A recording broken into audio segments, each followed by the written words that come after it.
Saya nak bawa satu lagi. Cerita juga, fitnah juga. Okay. McD lapor polis dakwa pelanggan agresif berkeras bayar sos cili. Okey, McDonald Malaysia membuat laporan polis berikutan pertikaian seorang pelanggan mengenai sos cili yang dibekalkan bersama hidangannya. Ia mendakwa pelanggan berkenaan menjadi sangat marah dan agresif secara lisan terhadap kaki tangannya yang secara tidak sengaja memberikan paket sos cili yang tidak mencukupi. Ia juga menyuarakan kecewaan terhadap pelanggan itu kerana didakwa menyiarkan berita tidak tepat mengenai kejadian 22 September yang berlaku di cawangan pandu lalu Taman Buaya di Melaka. McDonald Malaysia amat kecewa dengan tindakan pelanggan itu bukan sahaja mempamerkan keagresifan terhadap kaki tangan tetapi menyiarkan maklumat tidak tepat. Kami telah melapor kejadian itu kepada polis untuk memastikan keselamatan kaki tangan demi memandangkan tingkah laku agresif pelanggan berkenaan. Syarikat itu mengulas kiriman Facebook yang diterbitkan 23 September di mana seorang netizen menyiarkan gambar menunjukkan 10 paket sos cili dan resit RM10.60 untuk pembelian itu. Hidup makin keras. Nak minta sos cili di McD pun kena cas dah. Dan 10 paket cili RM10.60. Tahniah McDonald Aikroh kerana mengambil langkah proaktif selaras kenaikan harga beras dunia, tulis netizen. McDonald berkata ia telah melancarkan siasatan dalaman dan termasuk semakan rakaman CCTV. Menurut syarikat itu, pelanggan itu pada mulanya dibekalkan dengan jumlah sos cili yang tidak mencukupi dan kaki tangannya segera menyediakan paket tambahan apabila minta oleh pelanggan. Bagaimanapun, pada ketika itu pelanggan itu menjadi sangat marah dan agresif secara lisan terhadap kaki tangan kami. Pelanggan itu berkeras untuk membayar tambahan 10 paket dan menggesa kaki tangan mengeluarkan resit untuk pembelian itu. Walaupun kaki tangan kami cuma menjelaskan, ia adalah percuma, pelanggan itu dengan marah berkeras untuk dikenakan bayaran untuk 10 paket itu. Ia memberi jaminan ia akan menawarkan sos cili kepada semua pelanggannya tanpa kos tambahan. Now, kenapa saya tiba-tiba nak cerita hal? Orang yang marah tu, tuan-tuan, adalah bekas calon bersatu. Bekas calon bersatu. Tuan-tuan boleh Google, jumpalah siapa orang tu. Dia bekas calon bersatu.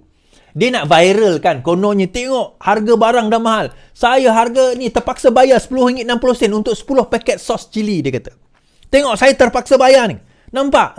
Harga beras dunia dah mahal. Kerajaan ini teruk. Lebih kurang macam tu lah dia nak kata. Secara impliedly. PMX ni teruk. Seolah-olah macam tu lah.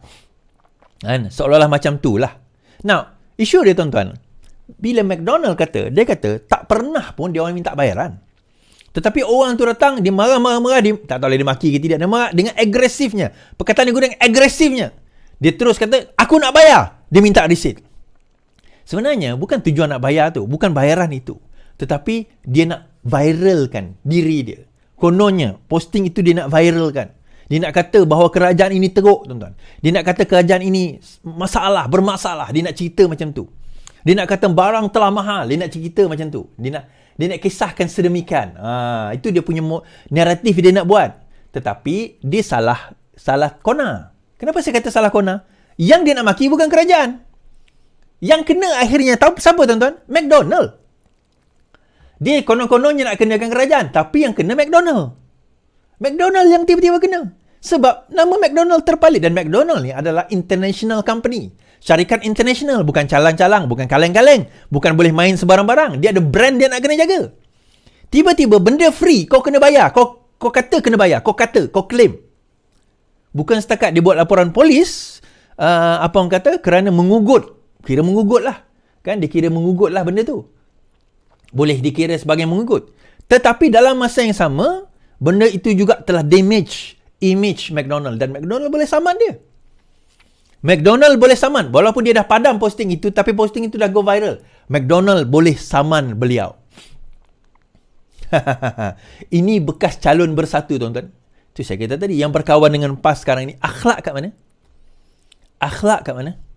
Di manakah akhlak yang telah dikatakan?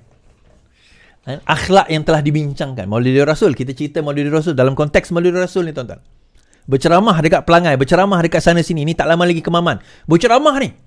Tapi ceramah penuh dengan maki hamun, penuh dengan nista, penuh dengan cacian, penuh dengan fitnah. Di mana akhlak Islam di situ. Dia label Islam tu sendiri, tuan-tuan. Label Islam tu sendiri, bagi saya, label itu tidak akan menjadikan suatu parti itu suci. Tidak. Baca buku Al-Maududi kan, Asas-asas Islam. Nama kita, pakaian kita tidak menjadikan kita seorang Islam. Yang menjadikan kita seorang Islam, iman kita, perbuatan kita, akhlak kita, perlakuan kita, percakapan kita. Itu yang menentukan ahsanu amala kita, amal baik kita. Sebab itu tuan-tuan, kita nak kena faham satu perkara. Kita kena kembali, ini zaman Maulidul Rasul, Maulid. Kita mengenang kembali bagaimana lahirnya Rasulullah SAW membawa ajaran baginda. Alai Suwardi, kau pun tak tahu tentang ajaran. Tak, saya baca buku-buku sirah Rasulullah, kita baca, kita kaji daripada zaman saya umur 20 tahun dahulu. Kita kaji. Kita lihat, tak ada pun ajaran Islam sebegini, tuan-tuan. Bila kita lihat wasatiyah, pertengahannya ajaran Rasulullah SAW.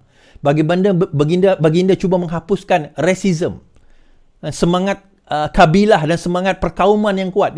Baginda nak hapuskan. Baginda tak nak, dia kata tidak mulia seorang berkulit hitam, tidak mulia seorang yang tidak hina seorang yang berkulit hitam itu lebih daripada orang yang berkulit cerah, dia kata. Lebih kurang macam itulah. Kan, akal makal. Lebih kurang macam tu. Tak hina, tak ada perbezaan, tak ada hina. Hina atau mulianya kita di sisi Allah SWT daripada segi amalan kita, ahsanu amala kita, daripada perbuatan kita, amalan kita yang baik. Tidak hanya kerana kulit ini menentukan dia lebih mulia daripada orang lain, tak ada. Hanya kerana dia berkulit cerah, dia lebih mulia daripada orang berkulit hitam. Tidak. Itu ajaran Rasulullah SAW. Tetapi, bila seseorang bukan Islam datang membacakan ayat Al-Quran, kita hina dia. Kita maki dia. Oh, tak boleh, tak boleh. Habis tuan-tuan, Al-Quran ini diturunkan kepada siapa? Al-Quran ini diturunkan kepada siapa? Bukan kepada orang PAS. Al-Quran ini diturunkan, ya ayuhan nas, wahai manusia, kepada seluruh manusia. Tak kisah dia Islam tak bukan Islam. Kita hina orang bukan Islam baca Al-Quran. Orang Islam ramai yang tak reti baca Quran pun. Kita hina orang Islam bukan Islam baca Quran, tetapi orang bukan Islam, orang Islam lebih ramai yang tak reti baca Quran pun. Dan kalau kita nak dakwahkan orang, kita nak kena bagi Al-Quran. Kita halang. Itu saya kata tadi Dajjal, VPN Dajjal, tuan-tuan. Siapa yang nak halang orang baca Al-Quran? Dajjal yang halang. Dajjal ni je yang halang orang, manusia baca Al-Quran. Orang Islam tak akan halang orang manusia baca Al-Quran. Tak kisah dia Islam bukan Islam. Selagi mana dia tidak menghina Al-Quran, itu okey. Siapa nak baca Al-Quran, tuan-tuan dan perempuan? Saya nak bagi tahu. Ada kawan saya bukan Islam kata, betul ke tak boleh orang Islam baca Quran? Siapa kata? Al-Quran itu diturunkan untuk manusia. Tuan-tuan nak baca, bacalah. Belilah. Boleh download online lagi. Boleh beli kitab Al-Quran. Tak ada masalah. Tak ada halangan. Yang menghalang orang bukan Islam untuk membaca Al-Quran itu adalah siapa, tuan-tuan? Dajjal. Kalau dalam Kristian dipanggil Antichrist. Antichrist itu dalam bahasa Islam, dalam Islamnya konsep itu adalah Dajjal. Kalau dalam Kristian atau dalam Yahudi dipanggil Antichrist, the beast.